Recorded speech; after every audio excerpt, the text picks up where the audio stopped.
반갑습니다. 반갑습니다. 네, 제대로 박사 TV 재수홍입니다. 달천박사의 박성식입니다. 네, 이제 두 번째 시간에서는 요즘 달천 박사님이 투자하는 요즘 투자 포커스를 저희가 오늘 샅샅이 제가 뒤져가지고 여러분들에게 지금 이 시국 2021년도 10월 말 이제 11월이 다가오는 이 시점에 어떤 투자 포인트를 잡아야 될 것인지 또 어느 쪽을 공략해야 될 것인지에 대한 투자 포커스를 오늘 좀 빼보도록 하겠습니다.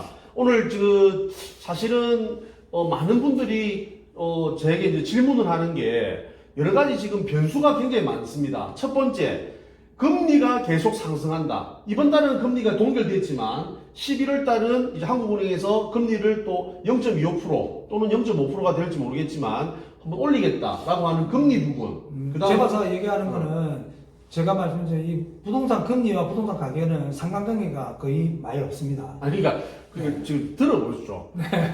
금리 부분하고 네. 그다음 또 이제 불안해하는 부분이 이제 부산 같은 경우에는 올해는 입주 물량이 좀 작았는데 내년 내후년은 입주 물량이 그래도 우리가 필요한 입주 물량보다 좀 많은 공급이 좀 많은 이런 시기이기 때문에 좀 걱정하는 부분. 그다음에 마지막 세 번째가 내년 대선 대통령이 과연 누가 될 것인가?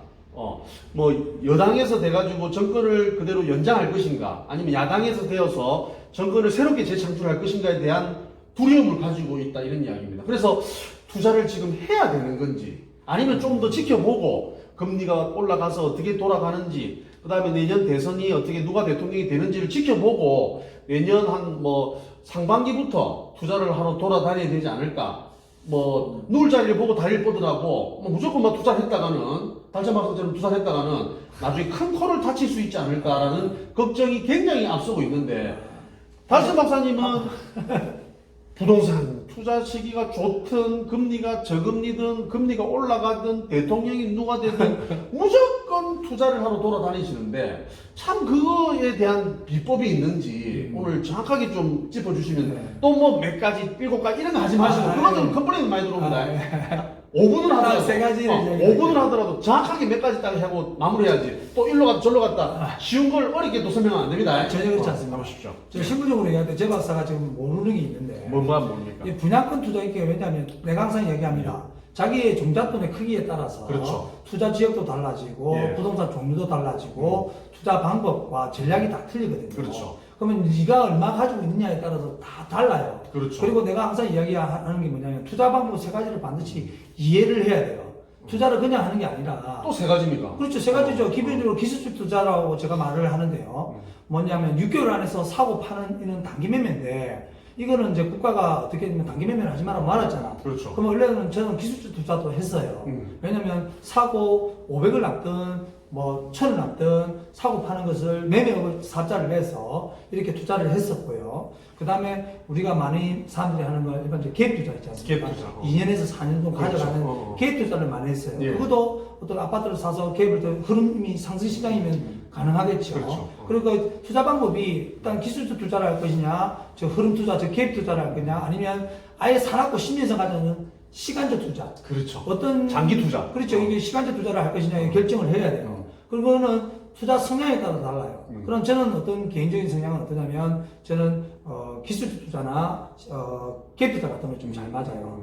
오랫동안 기다리고 막 사라고 10년 동안 기다리는지는 못해요. 못하고. 예, 그래서 지금부터 제가 투자하는 것들은 전부 다 개입 투자뿐만 아니라 지금 시간적 투자를 제외한 투자를 병행하면서 두 개를 병행하고서 하고 있습니다. 그럼 사실 지금 그 공시가격 1억 이하짜리의 그런 많은 주택들, 네. 빌라, 맨션 것도 지금 시가 많았지 않습니까? 아니 시야 안 말라서 찾아보면 있어요. 또 있어요? 있더라 아닙니까? 올해 3만 대 있고 저런 것도 투자 가치가 있습니까? 저는 이제 주택을 살 때는 또 원칙이 있습니다. 원칙이 뭘 것 같습니까? 또 몇 가지 이런 거 하지 말고 아니, 한 가지만 원칙이 두 가지가 있을까 얘가. 또 뭔데요 또? 뭐냐면 개발 가능성이 있거나 예. 호재가 있거나. 그럼 내 따라하는 아니 내 강의하는 거 이야기하는 거 또 그대로 또 뭘 제가 따라 아니 그거 따라하는 건 저작권을 정확하게 말을 하고 하셔야 돼요. 개발 가능성이 있거나 호재가 있는다는데 그걸 뭐 따라? 내가 하는 미래 가치를 보고 아니 그리고 사람이 많이 몰리는 거 투자 가치 있는 그렇게 하라 했는데 그걸 또 아니 자기가 그 이야기하면 전부 다 왜 말하면 안 됩니까? 말을 안 해도 그래도 뭐 내가 좀 투자는 뭐라고? 예? 투자는 뭐라고? 내가 그럼 투자는 타이밍에 따르면 본 따라인 겁니까? 하세요. 그러니까 투자는 자기가 아까 말했지만 자기가 어떤 성향에 따라 다른 것 같고요. 여러분이 기술적 이 세 가지 투자 방법을 배워서 여러분이 투자한다면 실패하지 않는다. 항상 나는 전략을 가지고 하고 있어요. 아까 말했 1억 이하 주택이 없다. 아니에요. 천지백발입니다. 서울에도 가면 1억 이하의 빌라도 있어요. 그 사람들이 재개발을 예상하고 아까 말했지만 호재가 있거나 미래 가치가 있는 걸 해서 뭐 투자할 수도 있죠. 지금은 많은 투자자가 제가 봤을 때는 서울 사람들이 부산에 원정 오는 거 보면 전부 다 그 호재가 있는 개발 가능성이 있는 그런 곳에 투자를 하지 않나. 제가 얼마 전에 한 4개월, 5개월 전에 우리 부산에 보면 제일 유명한 구가 한 5개 있지 않습니까? 네. 한번 제가서 말씀해 보세요. 뭐 해수동이요? 예, 해수동하고 동래구, 그 남구, 연제구. 예. 해수동, 남구, 연이네요. 네. 자, 그렇게 5개의 구가 있는데, 그 16개 중에서 좀 떨어지는 구가 있습니다. 그러면 제가 조사를 해보니, 빅데이터를 보니까 이 5개 구는 굉장히 활발하게 거래가 됐고, 가격이 많이 올랐더라고요. 1년 전에 비해서 그렇죠. 많이 올랐는데, 아직까지, 이제, 항상 저는 그렇게 생각합니다. 이 5개 구가 오르면 중간구가 오를 그렇지. 거고, 중간구가 좀 어느 정도 오르면, 이제 제일 뭐 쓰레기구를 하기도 그렇지만 제일 안 좋은 구가 또 오를 거 아닙니까? 아니, 좀 말씀. 그러니까 이야기 하잖아. 부산에서 쓰레기구가 뭡니까? 그러니까 제일 안 좋은 구라고 했잖아. 삼등이나 뭐 좀 약간 기타 지역 이렇게. 그냥 기타 지역. 그러니까 네. 좀 제가 봤을 때는 저도 물건도 이렇게 하는 이유는 나는 쓰레기 물건을 좋아한다 이 말이에요. 쓰레기 물건을 좋아하니까 나는 그 쓰레기 구에 보면 그런 물건을 가져오고 싶다는 거지. 왜? 그 쓰레기도 영원한 쓰레기가 아니라고. 제가 재개발 구역에 예전에 3, 4년 전에 쓰레기 빌라를 샀을 때도 사람들 주위에서 다 왜 저걸 사느냐 이렇게 했는데 지금 재개발 구역에 4개나 들어가 있지 않습니까? 많이 올랐겠네요. 그렇죠. 많이 올랐죠. 물론 팔지는 않았지만 그 재개발 구역에 8개 사서 4개가 물론 3, 4년 전에 샀는데 제가 될지는 몰랐어요. 신기가 있는 사람은 아니지만 제가 봤을 때는 여러 가지 조건에서 노후도라든지 도로 접합 접도율이라든지 여러 가지 직구를 볼 때 뭐 호수 밀도라든지 이런 거 봤을 때 저기 재개발이 될 가능성이 있다. 그게 내가 했던 것들이 8개 중에 4개가 들어가 있고 아직 4개는 또 가격이 또 많이 올라가. 아니 근데 옛날에 그때 뭐 빌라를 투자할 때는 네네. 뭐 예를 들어서 3층 넘어가는 거 4층, 5층 사지 마라. 안 샀습니다. 지하철이나 또 뭐죠 3, 3, 15주나 3, 3, 15주나 해가지고 뭐 지하철이 너무 멀거나 네네네. 또 평지가 아니거나 네네네. 뭐 완전히 뭐 지금 뭐 그런 3만 이런 데 사지 말아야 했는데 네네네. 그거는 사고 다니지 않습니까? 아닙니다. 그거는 다 시장 현상이 변하기 때문에 빌라를 사는 경우와 주택을 사는 건 다른데 저도 일단 지하철이 가까운 데를 좋아하지만 때로는 어떻게 꼭 그런 거라면 너무 가격이 비싸고 그렇죠. 지금 제가 산 거는 약간 가보시지 말겠지만 뭐 이상하던데. 왜냐면 재개발 구역 옆에 있어요. 왜냐면 재개발이 여기 된다면 그렇죠. 그 주변 구에도 땅값이 아마 오를 수 있지. 땅값도 오르고 호재도 있을 것 같고 지금 제가 산 주택이 뭐 매매는 안 하지만 제가 지금 1억 5천에 샀습니다. 1억 5천에 샀는데 수리비를 예를 들어서 3천만 원 들어갔습니다. 그 전세 1억 2천, 1억 2천에 200을 넣을 수 있어요. 2층 주택이니까. 그럼 1억 2천에 1억 2천 2억 4천 들어가고 내 돈은 뭐 1억 5천에서 3천원 1억 8천이면 많이 안 들어가니까. 돈이 남잖아요. 근데 그게 만약 예를 들어서 뭐 달철 박사님 말처럼 앞으로 뭐 잘 돼가지고 땅값이 올라가는 시스템이면 좋겠지만 예를 들어서 또 정부가 예를 들어서 막 세금을 많이 거둔다든지 또 어떤 정책이 바뀌어가지고 막 모든 뭐 이런 거래에 있어서는 막 거래세를 더 올린다든지 이런 여러 가지 부작용이 왔을 때는 있을 수 있습니다. 제일 안 좋은 그 3만 뒤에 산 그 부동산부터 가격이 하락할 거 아닙니까? 그런 그렇죠. 경우에는 어떻게 견디 나갈 수 있습니까? 아니, 전세도 또 예를 들어서 나간다고 깡통전세가 돼가지고 2년 뒤에 막 여기서 못 살겠다 이랬을 경우에는 그 또 새로운 전세를 구하기가 참고로 제박사 어떻습니까? 내가 하는 투자에는 여러분도 알겠죠. 제가 그 기술적 투자를 하고 기업 투자 한 데 있잖아요. 기업 투자도 5년경 가격이 내려서 있는 물건을 사요. 그때를 옛날보다 많이 내려가 있는 5년 동안 내려가. 저평가돼 있고 좀 싼 부동산 사니까 그렇죠. 예전에 울산 내려갔다면 울산에 2억 2천 했었어요. 그렇죠. 그럼 내가 5년 동안 내려가고 내가 주택을 1억 2천에 샀어요. 그렇죠. 그럼 2억 2천짜리가 1억 2천에 샀으니까 1억이 떨어졌잖아요. 그렇죠. 거기에서 전세를 맞췄어요. 그런 시스템을 갖다. 그러면 역전세가 어디 있어요? 나한테 저는 문제가 틀린 거지. 왜냐면 저는 다시 주택도 무조건 대원칙이 뭡니까? 무조건 싸게 산다. 원칙 무조건 싸게 사는데 원칙에 싸는데 호재가 있거나 미래 가치가 있는 거. 두 번째, 내가 원할 때 언제든지 팔 수 있는 것만 산다. 세 번째, 내가 1시간 안에 때로는 30분 안에 갈 수 있는 물건만 산다. 이 원칙을 지키고 사고 있는 거예요. 너무 멀리 안 가는 거예요. 눈을 주물리면 그런 예전에 간 거는 내가 조금 너무 응원하는 개구리냐 아니냐면 멀리 가서 한번 갔거든요. 가는데 4시간 반, 오는데 4시간 반, 죽는 줄 알았어요. 그러면 안 돼. 결론적으로 네. 우리 박선희 대표가 하시는 말씀은 네. 가격 분석과 빅데이터를 활용해서 네네네. 이 부동산 가격이 좀 많이 떨어지는 그렇죠, 지역을 그렇죠. 일단 선별을 하고 네네네. 그 선별된 지역에 이제 만들어진다고 하면 임장을 통해서 돌아다니면서 네네. 공시가격 1억 이하의 취득세 1.1% 낼 수 있는 그런 물건들을 선별해서 사면서 네네. 이 물건이 네. 이제 전세를 활용해가지고 월세 내 전세죠. 돈을 매매한 금액을 해소할 수 있는 경매랑 똑같잖아요. 그렇죠. 이렇게 경매랑 똑같잖아. 경매도 싸게 사가지고 올전세를 다 넣으면 그 마필하나? 내 돈이 들어오고. 그걸 이제 전세로 해서 이제 회수를 하고 네. 가지고 있다가 이거를 내가 언제든지 팔아도 그렇지. 좀 팔릴 수 있는 그렇지. 황금성이 좋은 이런 부동산에 투자를 한다. 이게 그렇죠. 뜻이겠네. 중요한 거는 내 집에 들어오는 사람들 왜 좋냐면 또 올 리모델링 깨끗하잖아. 이번에 또 올 리모델링 집 완전 하나씩까지 올 리모델링 다 하잖아요. 깨끗하고 완전 깨끗하고. 수리니까. 그리고 또 손님들이 그런 걸 좋아해요. 그러니까 저는 대충 수리하는 게 아니고 싸게 전세도 주지만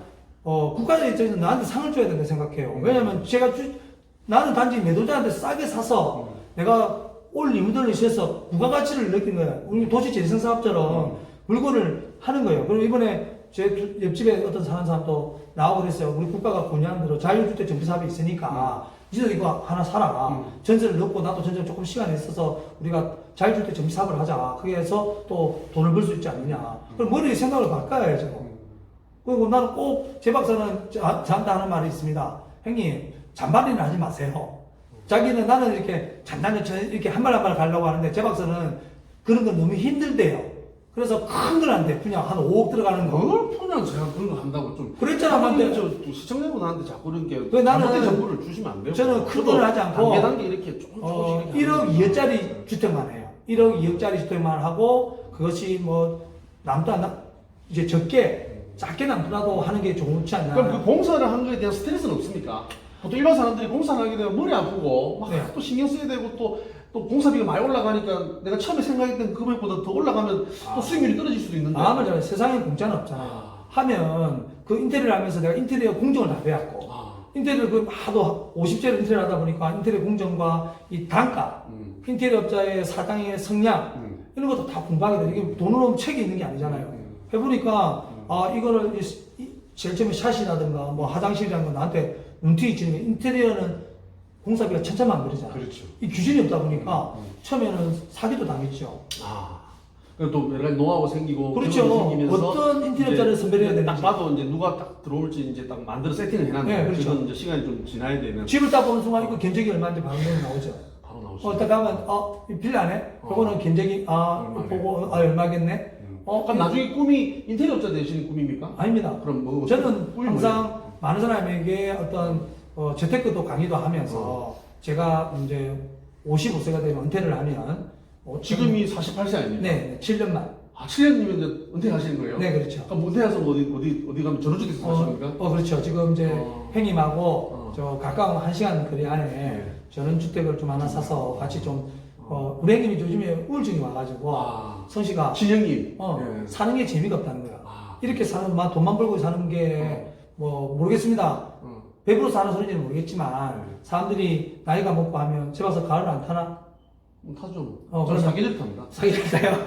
우울하고 사는 게 뭔가 이렇게 살아야 되는가 이런 것들이 몰려온다고 해요. 저는 아직까지 그런 건 없는데 형님은 이제 이렇게 사는 게 맞는가? 남자 갱년기가 오는 그렇죠. 이렇게 사는 거 일만 하고 사는가? 내가 이는 미래 사후에 앞으로 몇십 년 안 살 낀데 이렇게 사는 모습이 자기는 좀 평생을 뭐냐면 20살부터 지금 거의 50 몇 살 때까지 계속 일만 했죠. 그러니까 이렇게 사는 게 맞는가 자기의 삶을 한번 돌아보고. 저는 뭐 우리 달천 박사님처럼 뭐 이래 쉬지 않고 온 게 아니고 중간중간에 또 여행도 가고 좀 쉼을 또 찍고 또 지금 같은 경우는 또 많이 쉬고 있거든요. 그런 게 다시 돌아보면서 쉬는 게 아니고 어쩔 수 없이 쉬는 거잖아. 아닙니다. 저도 여러 가지 고민도 많이 하고 있고 앞으로에 대한 그런 플랜을 생각을 하고 있습니다. 왜냐하면 인생은 유한하다. 우리가 100세 시대라고 하지만 우리 장례식장 가보면 전부 80 몇 살에 평균 연령이 80이에요. 그럼 우리가 아직 살날이 뭐 많이 남아있다 하지만은 우리가 건강하게 뭐 이렇게 돌아다니고 할 나는 사실은 뭐 유한하다. 그래서 인생은 제가 볼 때는 뭐 이렇게 즐기면서 또는 또 뭔가를 또 이렇게 계획을 가지고 미래를 설계하시는 게 좋다. 제 박사가 생각하는 인생의 중요한 세 가지는 뭐라 생각해요? 뭐 맨날 첫날 말만 하면 세 가지고 다섯 가지. 그러니까 맨날 숫자로 안 머릿속에 좋아하는데요. 머리에 정리를 해놔야 되잖아요. 제 박사가 중요하게 생각하는 세 가지가 있다면 아까 제 박사가 뭐 건강을 중요하게 건강, 네. 뭐 그다음에 뭐 운동, 그다음에 뭐 또 건강은 운동 안에 들어가 있잖아요. 뭐 취미라든지 또 뭐 여러 가지 또 가족. 그러니까 왜냐면 제 박사가 지금 이런 이야기하는 거는 아직까지 생각의 정립이 안 돼 있기 때문에 대충 이야기하는데 우리가 뭐가 몇 가지나 세라가지고 저는 뭐냐면 제일 중요한 것은 물론 건강도 중요하죠. 그럼, 사람마다 다 다른데 그렇죠. 저는 우리 자본주의 살고 있으니까 돈이 제일 중요하게 생각하고요. 그 다음에 건강과 세 번째는 인간관계라 생각해요. 나는 어떤 사람은 돈이 제일 중요하다는 사람이 있고 어떤 사람은 건강이 중요한 사람일 것이고 어떤 사람은 사람과의 배우자와 자식 간의 관계 뭐 가족 간의 관계가 중요하다고 생각하잖아요. 그것을 누가 옳고 그렇다고 말할 수는 없는 거예요. 그렇지. 그럼 제가 왜냐면 저는 가난하게 살았고 아버지가 4살 때 돌아가셨기 때문에 나는 돈을 벌어서 우리 자식이나 우리 배우자나 주변 사람들에게 조금 뭔가를 해줄 수 있는 힘을 가지고 싶었어요. 내가 뭐 잘생기게 됐습니까? 뭐 능력이 있습니까? 그러면 돈이라도 좀 있으면 내가 힘들어하는 사람들, 주변에 하는 사람들 도와주고 지금도 역시 내가 지금 나한테 도움을 요구하는 사람한테 이렇게 도와주고 같이 투자도 하고 있지 않습니까? 이런 것들이 나는 행복이라 생각해요. 그게 행복이고 물론 내가 죽었을 때 자식한테 얼마 주고 이런 거는 모르겠고 어쨌든 지금은 제가 돈을 벌다 보니까 건강이 좀 안 좋은 나중에 돈을 많이 벌면 네네. 벌어가지고 나중에 뭐 자수 사업을 또 하실 계획도 있으니까. 그렇죠. 당연히 있죠. 저는 이제 아까 말했잖아요. 고아원에서 지금도 이렇게 고아원에다가 이렇게 뭔가를 해주고 같이 나눌 수 있는 돈을 벌어서 한다는 건 하면 안 돼요. 그렇죠. 꾸준히 좀 뭔가를 진행하고 있어야 돼요. 지금 뭐 혹시 뭐 저 유네스코나 이런 데서 뭐 4만씩 내고 있습니까? 그 만원 하고 우리 아니 지금 소득에 비해서 만원 너무 작지 않습니까? 우리 아이는 2만원. 나는 외국에 도와주는 것보다는 그렇죠. 우리나라를 국내에서 제가 사실은 뭐 자선사업가는 아닌데 가까운 사람 중에서 어렵거나 힘들어하는 사람한테 자기들에게 조금 재테크도 이야기해주고 하루 또 돈도 내가 저는 지금 그러면 무이자도 빌려줍니다. 그럼 가까운 사람 잘 챙겨야 된다면 옆에 있는 재래 박사를 잘 챙겨. 재래 박사는 돈이 많잖아. 많이 힘들잖아요 지금. 돈이 많잖아. 힘들어서 지금 애들 지금 학원도 못 다니고. 아니 힘들다 해가지고 내가 다 뭐 여러 가지 해줬잖아요. 뭘 해주세요 지금 다 주변 다 뭐 해주고 그 여자 소장님만 사업도 같이 하잖아요. 여자 소장님만 지금 자꾸 챙겨주고 그러지 않습니까? 예. 자 오늘 제도로 박사 TV에서는 요즘 부동산 시장 지금 이 시점에 어떻게 투자를 해야 되는지 우리 달천 박사님 모시고 뭐 난상 토론을 한번 했습니다. 우리 이 두 사람의 이런 그 유튜브가 어떤 분들은 상당히 재밌고 즐겁다라고 하시는 분도 있고 어떤 사람들은 무슨 말을 하는지 못 알아듣게 하시는 분도 있는데 이게 참 사람이 바뀌질 않습니다. 아니 이제 좀, 유튜브 블로그 있잖아. 어떻게든 좀 열심히 좀 해보려 하고 또 저도 지금 유튜브를 배워가지고 조금이나마 좀 여러분들에게 좀 쉽게 전달할 수 그렇지, 있도록 말자방도 높고 좀 뭔가 좀 평가도 계속해서 좀 높고. 공부를 하고 있으니까 네. 조금만 기다려 주시면 제가 더 좋은 방송을 가지고 제 여러분 찾아갈 박사가 수 좀 있도록 뭐 유명한 하겠습니다. 유튜버가 크리에이터가 될 수 있도록 도와주세요. 자 오늘 여기서 마치겠습니다. 네, 감사합니다. 감사합니다.